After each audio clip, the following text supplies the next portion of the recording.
Hello, hello, hello. Women must try to do things as men have tried. When they fail, their failure must be but a challenge to others. This is a quote by Amelia Earhart, and found on ameliaearhart.com website. Amelia Earhart was a self-denied feminist, but in her way she lived, she promoted women's rights. So this topic of this speech is Amelia Earhart and feminism and how she promoted it. Through the speech, I want to help you understand.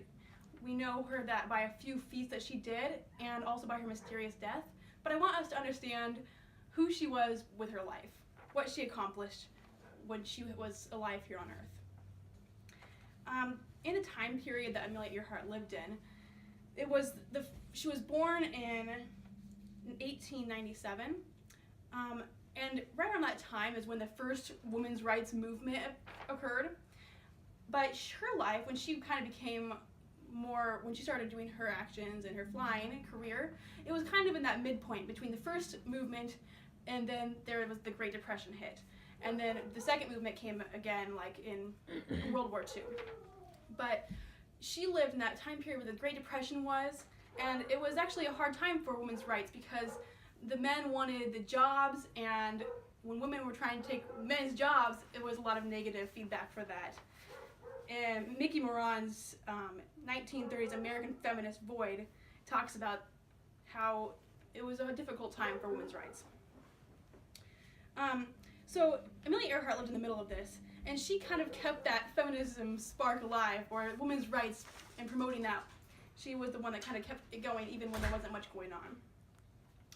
Her mom was a traditional housewife. Her dad traveled a lot with the railroad. And so because she got to travel, it kind of birthed like a love of adventure in her. Her younger sister, chose the more traditional path. She went to college, had kids, a stay-at-home mom. But Amelia wanted a little bit more from life. And so when she also went to college, but she kind of decided on her own that she wasn't going to follow that path. She was going to do something more. She took a break during college and went to visit her sister. When she was visiting, she saw it was World War I, and she saw all the need for nurses and caregivers for all the troops. And so she decided to quit school and worked as a nurse's aide during the war. And she never went back to school. Instead, when she was there, she met different pilots who were working for the U.S. Air Force, and it kind of birthed in her that love of that really strong interest in flying. So after the war, she managed to get herself a free flight, or a flight, and really fell in love with it, decided that was her passion. So she worked her way through flight lessons.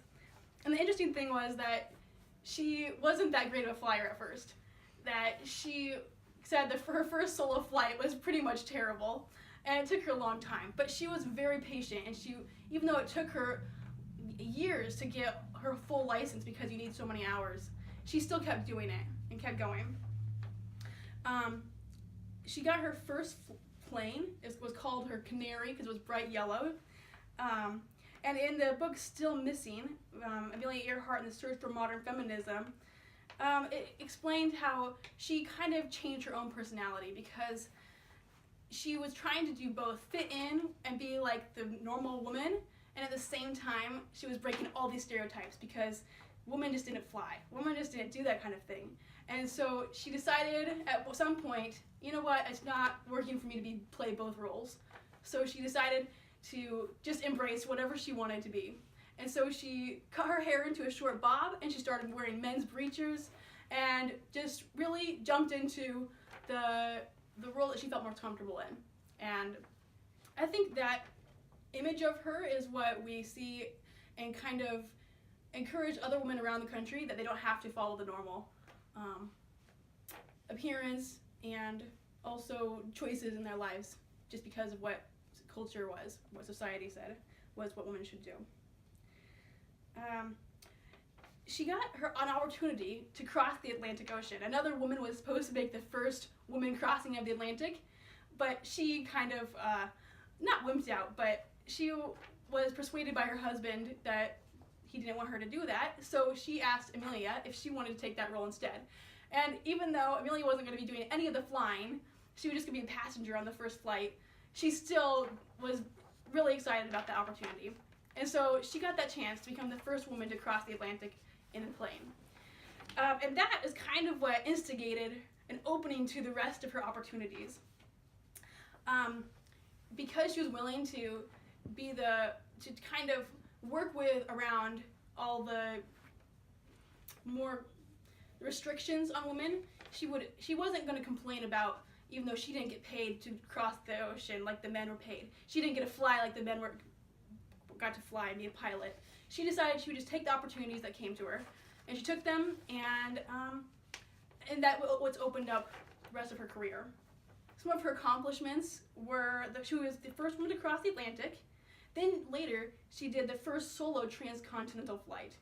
She broke altitude records, she broke speed records, and she became the first woman to solo cross that Atlantic. What she did with her fame is also something that is inspiring to women. She didn't just stop with being an icon and have all these records. She decided to be one-on-one and come face-to-face with all the women across the country. So she toured the country and gave speeches. She wrote books. She wrote one of her most famous books. I'll have to find it later. But it talked about her ability to have fun in flying. It was about women embracing your adventure. She was a writer for the Cosmopolitan magazine, and she was later approached by Purdue University to become a teacher and an example for young women at the college. And they also put her as the job of chief consultant for aeronautical engineering at the university. In the study, Theorizing the Transcendent Persona, it talks about her ability to connect with others, even when she was touring the country, when she was who she decided to put herself out as to make her become more approachable to others. In July 2, 1937, she decided to take a trip around the world solo. And that's the trip that ended in mystery, where she never returned from it. What's not a mystery is her life and how she lived, what she exemplified. Her courage, her love of adventure, and her pursuing of her dreams. She didn't complain or become a victim of being a woman in that time. Instead, she chose to do something about it. She said, "There's more to life than being a passenger."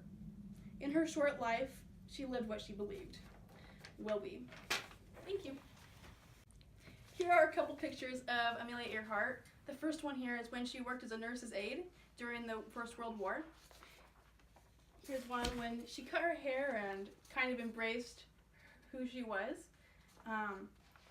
You can see her flight jacket on. And here, I like this picture because it shows how much she loves flying. Her look of just pure pleasure in what she's doing.